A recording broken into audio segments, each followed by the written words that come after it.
चिटगांव में हिंसा की सबसे नई तस्वीरें सामने आई हैं। पूर्व शिक्षा मंत्री के घर से उठी है आग की लपटें और दूर से ही आग और धुएं का गुबार यहां दिख रहा है। मोहिबुल हसन का घर पूरी तरह से हो गया है तबाह।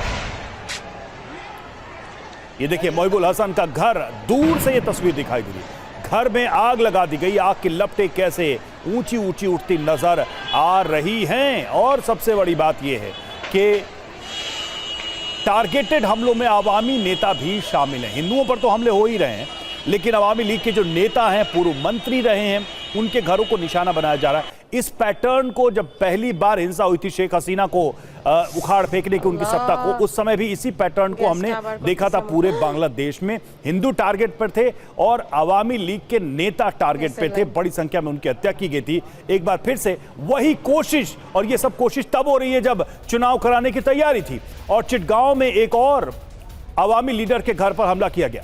चिटगांव हिल ट्रैक्स के पूर्व मंत्री के घर में आगजनी की गई। पूर्व अवामी लीग मंत्री वीर बहादुर के घर पर आग लगाई गई। तो देखिए ये तस्वीरें बता रही हैं कि अवामी लीग के नेताओं को टारगेट किया जा रहा है। हमारे साथ मनीष, हमारे सहयोगी जुड़े। मनीष, अब सवाल ये है कि ठीक है, कोई प्रो इंडिया हो सकता है और एक बांग्लादेश का इतिहास है, अवामी लीग का इतिहास है, शेख मुजीबुर रहमान का इतिहास है, बांग्लादेश के जन्म का इतिहास है। तो ऐसे में एक भारत के साथ एक कनेक्ट तो है ही, लेकिन फिर भी अगर सिर्फ बांग्लादेश की बात करें तो बांग्लादेश में जो एक नेचुरल सेटअप डेमोक्रेटिक बनाने की बात यूनुस सरकार कहती रही है, उसमें क्या अवामी लीग कहीं भी शामिल नहीं हो सकता, या उसका अस्तित्व वो मान ही नहीं रहे? एक पार्टी के तौर पर, एक नेता के तौर पर, एक कह सकते हैं कि बांग्लादेश की आबादी के एक हिस्से के तौर पर, क्या उसके अस्तित्व को भी संकट है? देखिए, जहां तक शेख हसीना और उनकी पार्टी अवामी लीग का सवाल है, तो ये तो अब लग नहीं रहा है कि उनकी पार्टी किसी भी तरीके से इलेक्शन में भागीदार हो पाएगी। पहली बात। दूसरी बात, शेख हसीना को खुद भी इस बात की चिंता है कि अगर उनकी पार्टी शामिल हो भी गई, मान लीजिए, तो ये चुनाव इस तरीके से मतलब चुनाव के साथ आप कहें कि छेड़छाड़ की जाएगी कि जिसमें किसी भी कीमत पर वो निष्पक्ष चुनाव होंगे नहीं, तो चुनाव लड़ने का कोई मतलब बचा भी नहीं है। दूसरी बात यह है कि जिसे हम प्रो इंडिया समर्थक कहते हैं, कौन है वो लोग? वो लोग वही हैं जो कि जिन्होंने लगातार पाकिस्तान से अलग बांग्लादेश की मांग की थी, जो लोग बांग्लादेश के जन्मदाता हैं, जो लोग उदारवादी विचारधारा के हैं, जिनका मानना है कि बंगाली कल्चर को आगे बढ़ाना चाहिए बजाय धर्म के। तो ऐसे लोगों को, ऐसे लाखों लोग, ऐसा नहीं है कि ये कम संख्या में, लेकिन बात क्या है ना कि आज तब तो मनीष अगर देखा जाए तो बंगाली कल्चर पर भी एक संकट है, क्योंकि अभी खबर भी थोड़ी देर पहले हमने चलाई कि जो कल्चरल सेंटर्स थे उनको टारगेट किया गया, उनको भी आग के हवाले किया गया। तो बांग्लादेश के अंदर जो बंगाली संस्कृति रही है हजारों साल की, सैकड़ों साल की, क्या उसके खात्मे का भी कोई ब्लूप्रिंट बना के कट्टरपंथी काम कर रहे हैं? देखिए, हर वो चीज जो कि बंगाली कल्चर, बंगाली उदारवाद या एंटी पाकिस्तानी एलिमेंट है, उन सबको मिटा दिया जाएगा।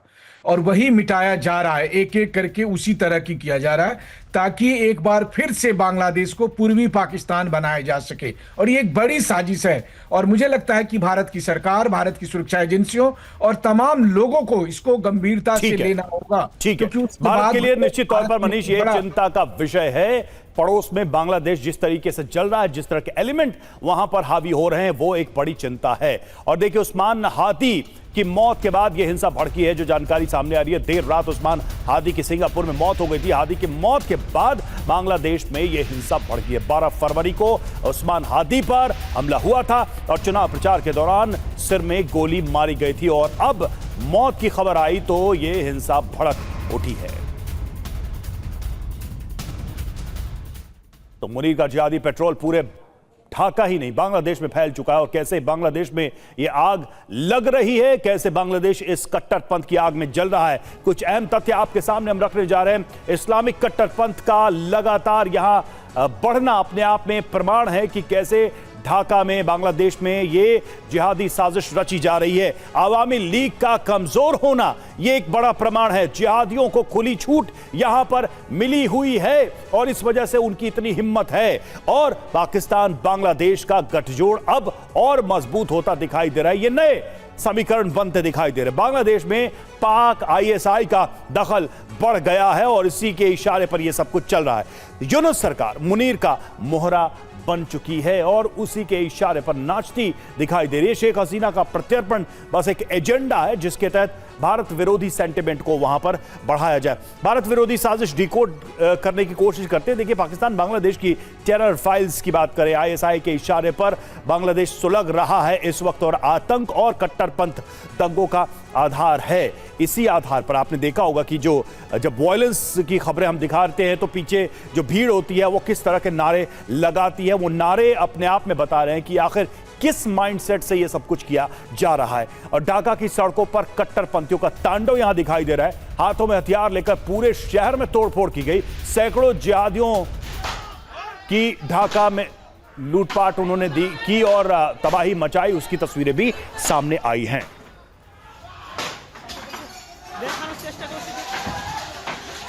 तस्वीरें हम आपको दिखा रहे हैं कैसे ये लूटपाट और कैसे आगजनी तोड़फोड़ ये सब कुछ चल रहा है। ये ढाका की तस्वीरें हम आपको दिखा रहे हैं। और यूनुस सरकार में जिहादियों को खुली छूट मिली हुई है। बांग्लादेशी डेली स्टार के ऑफिस में आगजनी की गई। उपद्रवियों ने अखबार के दफ्तर को जला दिया।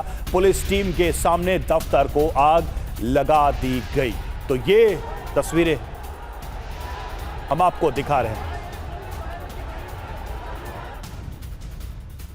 और डेली स्टार के ऑफिस में आग का नया वीडियो सामने आया। आग की लपटों से घिरा दिखा डेली स्टार का ऑफिस और ऑफिस के बाहर जिहादी कट्टरपंथियों की भीड़ नजर आई है।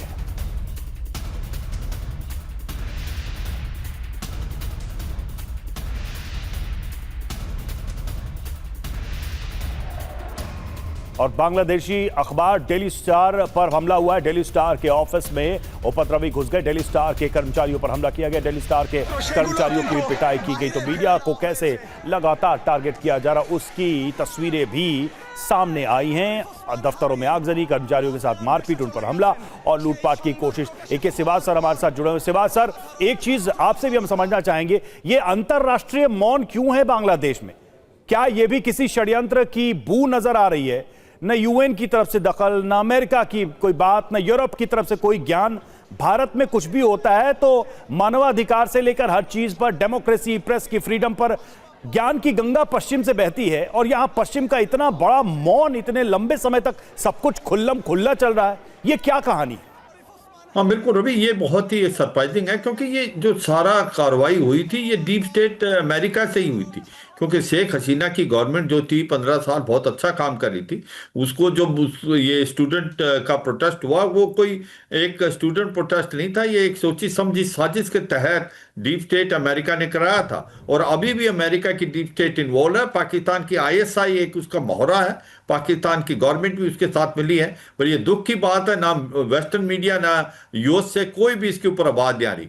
मगर ये आप देखें सिचुएशन इतनी खराब होती जा रही है बांग्लादेश के अंदर। अब जो आपको पता हो, जमाते इस्लामी बांग्लादेश मुजाहिदीन वो जो है सड़कों पे आ रहे हैं, वो उन्होंने वायलेंस कर रहे हैं हिंदुओं पे, प्लस अवामी लीग पे। जो पॉइंट आ रहा था, क्या अवामी लीग का अस्तित्व खतरे में? बिल्कुल। वो इलेक्शन एक तो पहले ही उनको बैन कर दिया गया, इलेक्शन जो फेयर नहीं होंगे। मीडिया जो डेली स्टार है और प्रथम अली दोनों के न्यूज़पेपर के एक ही बिल्डिंग के अंदर है, उनको जला दिया गया। इस प्रकार मीडिया अभी न्यूट्रल नहीं रहेगा, वो डर जाएगा।